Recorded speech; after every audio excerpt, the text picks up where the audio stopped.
I was in the 11th grade. It was the first Friday of November. I learned early in the day that there was going to be a pep rally in the gym during the 7th and last bell of the day. I wasn't too enthused about it. When the last bell came, I saw that instead of our regular teacher for that class, we had a substitute, a guy who some kids referred to as Mr. Swag. He was a tall, slender, white-haired man who wore a green floral shirt. After he took attendance, it was time to go to the pep rally. He told us to have fun as we were walking out. I was expecting him to come with us to make sure we got there. For some context, my 7th bell class was in a modular building separate from the main building where the gym was located. From my classroom, there were 2 ways to get to the gym. One way leading through the inside of the main building to the inside entrance into the gym, and the other way leading to the outside entrance directly into the gym. As we were walking out of the classroom, Mr. Swag was just sitting at the desk writing stuff down instead of leading us to the gym. I followed the rest of my class, who were going the way that led to the outside entrance. When we got there, we were wondering if we were supposed to go in through that way. We were standing there as the school's band and color guard came up and were going through that entrance. I decided that I had enough standing around wondering. I was going to skip the pep rally and go wait for the bus by the front entrance of the school. To get to the front entrance from where I was, I first had to go in through the back entrance which led to the hallway towards the front entrance. I went in and was making my way towards that hallway, and in the intersection with the main hallway of the building was one of the school's security officers who was sitting in his usual chair. He stopped me and asked me what I was doing. I explained to him that my class got stuck wondering what to do because Mr. Swag was too lazy to lead us like he was supposed to, and that I was going to wait for the bus instead of going to the pep rally. However, he smugly said, "Well, I think you have to go," pointing towards the gym down the main hallway. I don't remember anything else that was said here, but he just wouldn't let me pass and ordered me to go to the gym, despite the rally probably starting by then. I reluctantly walked towards the gym, where the school's football players were waiting outside the entrance. I walked past them into the gym, where I saw nearly every student in the school sitting in the bleachers. I don't even know where the rest of my class ended up. Maybe they did go through that outside entrance and found spots on the bleachers. I believe that I was about to make my way towards one of the bleachers, but then music started playing, signifying the start of the rally. I was still standing near the entrance, and I noticed a couple of students sitting on the floor against the wall near the door.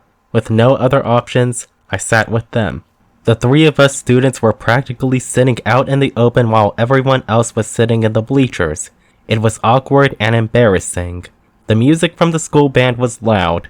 Then, the football players I mentioned earlier were walking around, one of them giving everyone he could a high five. When he tried to give me one, I ignored him. The color guard performed a routine with flags.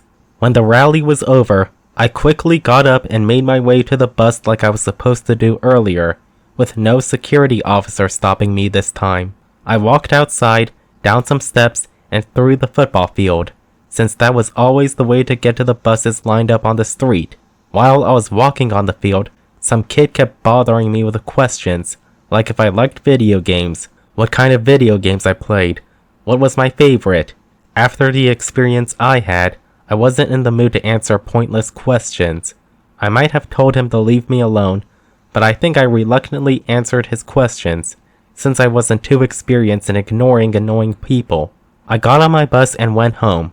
I even told my mom about what happened, concerning Mr. Swag's irresponsibility and that jerk security officer who forced me to go to the rally. She may have sympathized, but didn't call the school to report Mr. Swag. That's what I should have done.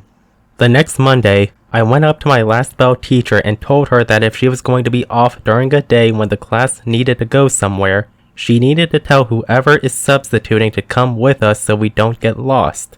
There were 2 people mainly at fault for my embarrassing experience at the pep rally, though before them, I should first mention the main teacher for my last bell, who decided not to come on that important day.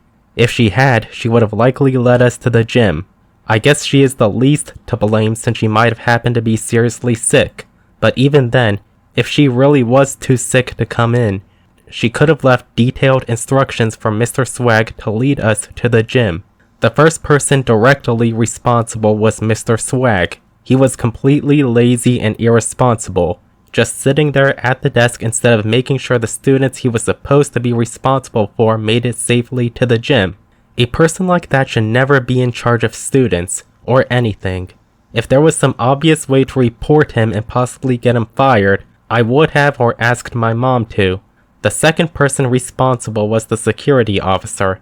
I explained to him my situation, and he knew that it was probably too late to go to the pep rally at that point, but he didn't care, was on a power trip, and used his undeserved authority to force me to go instead of wait for the bus.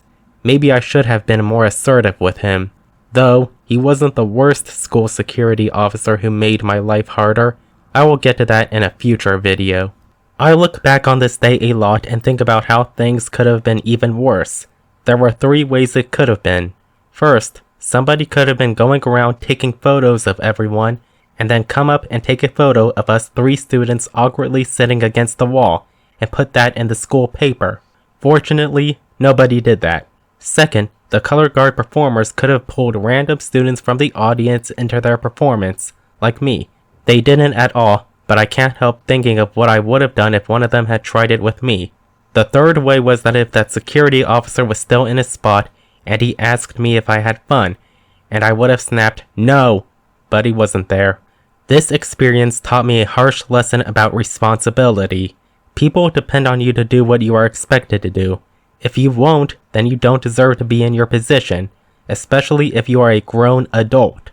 Your irresponsibility also negatively affects others, like how Mr. Swag's irresponsibility affected my class. I sometimes picture myself scolding him like the Fonz did to Chachi in the show Happy Days, after Chachi accidentally caused their hangout spot, Arnold's, to burn down. Anyways, that is the story of my worst day of high school.